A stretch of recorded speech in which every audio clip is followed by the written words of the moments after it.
Welcome to the second episode of this series. Today we are going to discuss or debate about a very interesting topic. If I ask you, who is the most powerful person in India? What would you answer? Either the Prime Minister or the President? Who would it be? Many of you might answer Prime Minister, at least. Or at least that many of us believe that. People will also argue that President is just a ceremonial head, and they might also say rubber stamp unofficially. But what if I told you that's just a half the truth? The main thing that lies in the Constitution of India gives powers to the President in the right time and in the right context. A President in a right context becomes more powerful than you have ever imagined.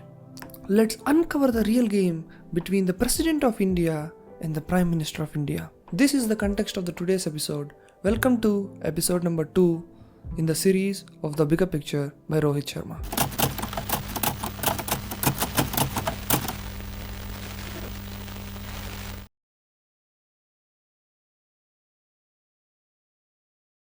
Let's start with the basics. The Prime Minister, who essentially runs the country, he makes policies, controls ministers. What about the President? Will he just sign the documents, give speeches and move as per the say of the Prime Minister?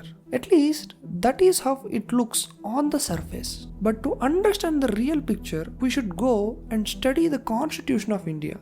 What Article 53 says about the President? Article 53 of Constitution of India says that executive power of Union shall be vested in the President. Sounds powerful, right? But then here is the catch. The President shall act as per aid and advice of Council of Ministers headed by the Prime Minister.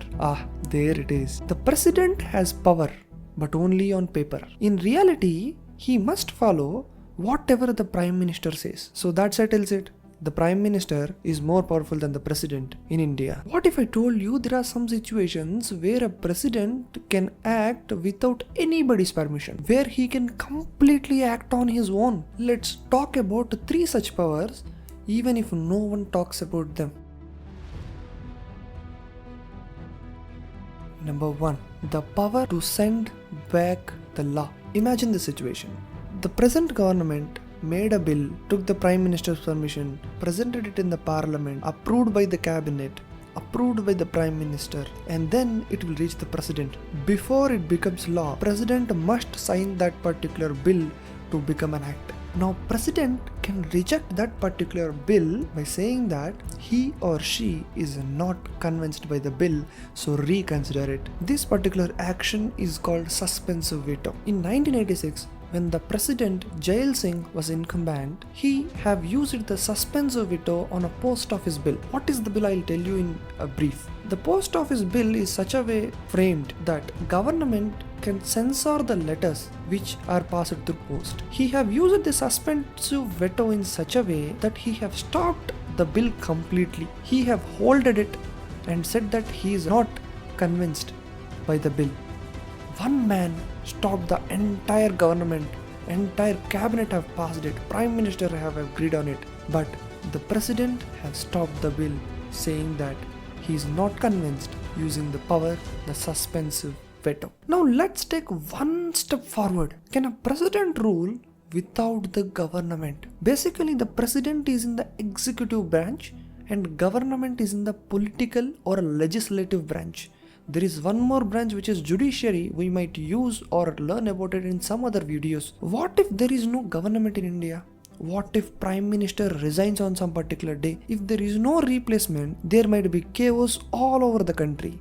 Indian Constitution gave power to the President to take the rule over India. Under Article 75, the Indian Constitution gave power to the President to choose anybody in the country, even if he is not an MP. Yes, even if he is not an MP, a President can choose anybody in the country to become the Prime Minister if the Prime Minister suddenly resigns and there is no replacement. And as you expect, this is also happened in 1996 when President Shankar Dayal Sharma have used this power and made Atal Bihari Vajpayee for 13 days. Then people realized that president is not a mere rubber stamp, or that who signs the papers and gives speeches. She has some power sitting in the president's position. And now the most controversial power, the ability the president can even dismiss a government. Person heading a state can remove the elected government in a democracy. Do you feel this is a real democracy? Sounds like a dictatorship. Really? Yes. Indian constitution gave power to the president. He or she can dismiss the entire cabinet and call for re-elections. So when it comes to the state, of course president will be more powerful. A president can dismiss any state government. A president's rule can be implemented under Article 356 of the Constitution. A president's rule can be imposed in any state. The chief minister should immediately resign and will hold no powers when there is a president rule in the state. Many people later told it is unconstitutional and say that it is undemocratic. So now tell me, so is the president really powerless, or president simply doesn't use these powers? Besides, whenever he or she uses it, it can change the course of history. So what's the conclusion? Does prime minister run the country? Yes. Does the president has real power? Yes, of course. The trick here is the president's power is like a sword. It will be used only when it is absolutely necessary, whereas the prime minister's power is like a knife. Without using the prime minister's power, you can't have your lunch. And maybe that's the beauty of Indian democracy. No man can hold the absolute power. As the famous saying goes like, absolute power leads to absolute corruption.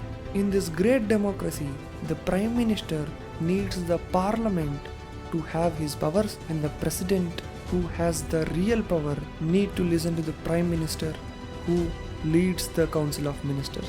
But remember, in the history it is shown that power is not about what is written in the constitution. Power is about who knows to use it. Next time if someone says that president is merely a rubber stamp, share this video.